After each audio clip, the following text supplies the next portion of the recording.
ایک انجینئر صاحب نے ہم سے پوچھا کہ کیا دین اسلام مجھے ایز این انجینئر رہنمائی فراہم کرتا ہے؟ یعنی is there any concept of Muslim engineer? جس طرح سے ایک ڈاکٹر ہوتا ہے اور ایک مسلمان ڈاکٹر ہوتا ہے، کیا دونوں میں فرق ہے؟ تو صحیح، وہ ڈاکٹر یہ سمجھتا ہے کہ جو دوائی میں دے رہا ہوں اس دوائی سے شفا ملے گی، مسلمان ڈاکٹر کا یہ عقیدہ ہے کہ دوا میں نے دینی ہے، شفا میرے رب نے دینی ہے۔ تو یہی دین اسلام کی کاملیت ہے، یہی پرفیکشن ہے، اور یہی تو کمال ہے کہ آپ میڈیکل سائنس کے پرسپیکٹو سے نبی پاک صلی اللہ تعالی علیہ وسلم کی بارگاہ میں حاضری دیں گے، اس لائف ہسٹری کو پڑھیں گے، آپ کو رہنمائی مل جائے گی۔ آپ انجینئرنگ کے پرسپیکٹو سے دیکھیں گے، مکمل گائیڈنس آپ کو ملے گی۔ آپ بلینئر ہیں، آپ آئی ٹی ایکسپرٹ ہیں، آپ فائنانس کے اندر کام کرتے ہیں، جس بھی حیثیت میں آپ معاشرے میں، ثقافت کے اندر، دنیا میں زندہ ہیں، آپ کے لیے مکمل گائیڈنس اسلام فراہم کرتا۔ لیکن ضروری یہ ہے کہ اس کے لیے آپ مکمل طور پہ سٹڈی کریں۔ جس طرح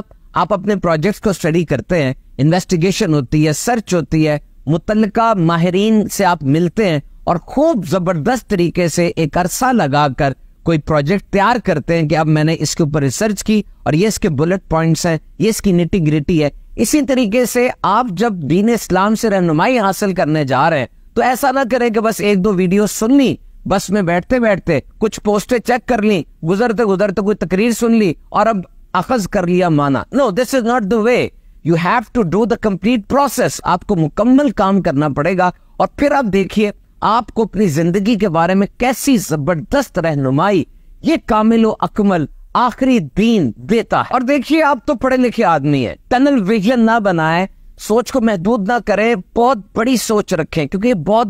بڑا زبردست اور ہر چیز کو آکیوپائی کرنے والا، ہر دور کے ہر انسان کے لیے ایک رہنمائی کامل دین ہے۔ نماز، روزہ، حج، زکوٰۃ، دیکھیے یہ پلر ہے، یہ ستون ہے، اور یہ مضبوط ہوں گے تو اوپر چھت بھی مضبوط ہوگی۔ اچھے طریقے سے ان کو سمجھنا ہے، سیکھنا ہے، اور پھر اس پر عمل کرنا ہے، کیونکہ جب ان چیزوں کو مضبوط کر لیں گے، اچھے طریقے سے سیکھ لیں گے، تو ان کا اثر پوری زندگی پر پڑتا ہے۔ اگر آپ صحیح طریقے سے نماز پڑھیں گے، نماز آپ کو صحیح کر دے گی، نماز کو ٹھیک کر لیں، نماز آپ کو ٹھیک کر دے گی۔ کیوں؟ اس لیے کہ نماز بے حیائی اور بری باتوں سے روکتی ہے۔ کہ ہمارا مسئلہ کیا ہے کہ جب ہم نماز پڑھنے جاتے ہیں تو ذرا ٹوپی پہن لی، شلوار قمیض اچھی پہن کے بچے کا ہاتھ پکڑ لیا اور تھوڑے اسلامی بن گئے، کیونکہ مسلمانوں والا کام ہے۔ اور جب آپ زکوٰۃ دیں گے، مائک پر سب کو اعلان ہونا چاہیے جناب، حج کریں گے، سیلفی کھینچ کے سب کو جائے گی، روزہ بھی رکھیں گے تو اب بھی چونکہ اسلامی کام ہے تو ذرا اسلامی بن جائیں گے۔ لیکن سوال یہ ہے کہ ٹھیک ہے، نماز، روزہ، حج، زکوٰۃ یہ اسلامی کام ہے، اور یہ کرتے ہوئے آپ بھی اسلامی بن گئے،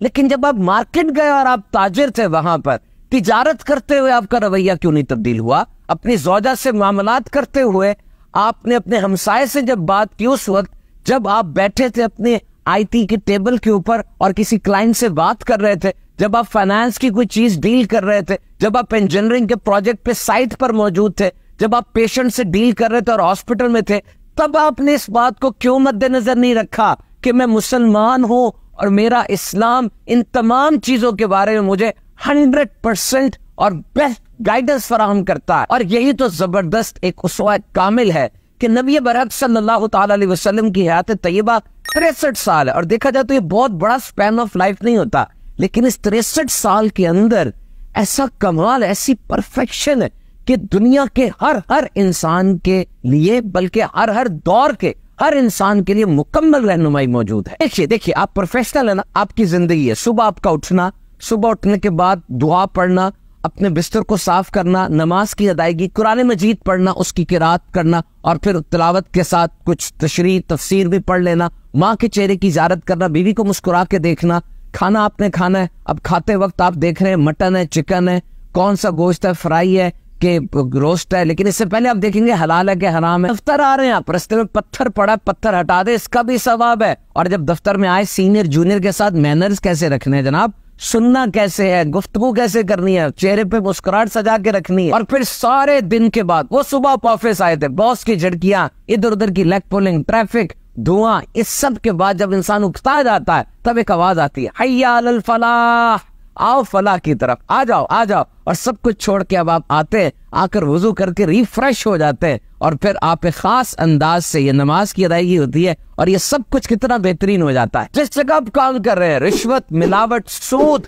غلط سفارش یہ نہیں کرنی، یہ سب کچھ دین اسلام کی گائیڈنس ہے۔ اور پیسہ جو مل رہا ہے، زکوٰۃ، خیرات، تحائف، کس انداز سے اس کو مینج کرنا ہے، علم جو حاصل کرنا ہے، اس کی بھی کیٹیگریز بتائی گئی ہیں کہ علوم بہت سے ہیں، سب سے پہلے کون سا ہے، سیکنڈ، تھرڈ، ہر ایک کے بارے میں تفصیلاً بتایا گیا۔ اور اگر آپ بیوی بچے والے ہیں تو گھر میں ان کی تربیت، ان کے ساتھ حسن سلوک، یہ بھی تو ہمارا اسلام سکھاتا ہے نا۔ یہ بات یاد رکھیے، ایک ہوتی ہے ایک چیز اور ایک ہوتی ہے کل حقیقت۔ ایک چیز سے مراد یہ ہے کہ کوئی بندہ بہت بڑا سائنسدان ہے، اس کی ذات میں آپ کو سائنس تو بڑی نمایاں نظر آئے گی لیکن باقی پہلو زیرو۔ ایک بہت بڑا سیاستدان ہے، ایک ایکٹر ہے، کوئی سپورٹس مین ہے، وہ ایک خاص فن میں تو بڑے ماہر ہوں گے لیکن پوری زندگی کے ایک ایک ڈپارٹمنٹ میں وہ کامیت، وہ پرفیکشن نظر نہیں آئے گی۔ اور اگر آپ کو چاہیے پوری زندگی کے لیے ایک رول ماڈل، آئیے نبی پاک صلی اللہ علیہ وسلم کی بارگاہ میں حاضری دیجئے، آپ کو اندازہ ہوگا کہ واقعی ہر شعبے کے اندر اگر کوئی رہنما کامل ہے تو نبی پاک صلی اللہ علیہ وسلم کی ذات ہے۔ اگر کوئی لیڈر ہے تو دیکھیں ان عرب کے لوگوں کو جن کو کیمل ڈرائیورز اور آوارہ گردی کرتے ہوئے بدو کہا جاتا تھا، انہیں دنیا کی عظیم ترین قوم بنا دیا صرف 23 سال کے عرصے میں۔ اگر کوئی ملٹری سکل سیکھنا چاہتا ہے، فوجی صلاحیت، تو دیکھیے 313 کے ساتھ 1000 کے لشکر کو کیسے شکست دی۔ ہر غزوے کے بارے میں پورا پڑھیے، مینوورنگ کیسی زبردست جنگی حکمت عملی اختیار کی گئی۔ اگر کوئی پیرنٹ ہوڈ کے بارے میں، اچھا باپ اور اچھے ماں کیسے بن سکتے ہیں، اس کے اصول سیکھنا چاہتا ہے تو یاد رکھیے میرے آقا علیہ الصلوۃ والسلام کی شہزادی سیدہ کائنات فاطمۃ الزہرا رضی اللہ تعالیٰ عنہ ہے اور آپ کے نواسے حسن و حسین رضی اللہ تعالیٰ عنہ ہے۔ کیسی تربیت ہے۔ اگر آپ انسانیت کے اصول سیکھنا چاہتے ہیں، دیکھیے فتح مکہ کے بعد کیسے سب کو عام معافی دے دی گئی، جنگی قیدیوں کے ساتھ جو سلوک روا رکھا گیا، کیا شان ہے میرے آقا صلی اللہ علیہ وسلم کی۔ دنیا میں امن اور مساوات کی بات کرتے ہیں، دیکھیے جارج برنارڈ شاہ اوپر چڑھ رہا تھا، کسی نے پوچھا how we can bring back the long lasting peace and happiness in this world, دنیا کو اس کا کھویا ہوا امن اور سکون کیسے لوٹایا جا سکتا ہے؟ اس نے جملہ کہا تھا bring back the system of Muhammad صلی اللہ علیہ وسلم، جاؤ مسلمانوں کے نبی کا نظام لے آؤ، دنیا کو کھویا ہوا امن اور سکون واپس مل جائے گا۔ حقوق کی پاسداری کی بات کرتے ہیں تو دیکھیے غلام اور عورت کو دین اسلام نے کیسے حقوق دیے۔ گول سیٹنگ، مقصد کی مضبوطی اور ڈٹرمنیشن کی بات کرتے ہیں تو یاد کیجئے جب میرے آقا صلی اللہ علیہ وسلم نے اپنے چچا سے یوں ارشاد فرمایا تھا کہ میرے ایک ہاتھ پر سورج ایک پر چاند بھی رکھ دیں گے، میں اپنے مشن سے ایک قدم بھی پیچھے نہیں ہوں گا۔ اور اپنے نانا جان کے اس مشن کو آگے بڑھاتے ہوئے کربلا میں امام حسین رضی اللہ تعالیٰ عنہ، what an astounding example of goal setting and determination۔ تعلیم و تربیت کی بات کرتے ہیں تو معلم انسانیت کی شاہکار تربیت آپ نے ابوبکر صدیق،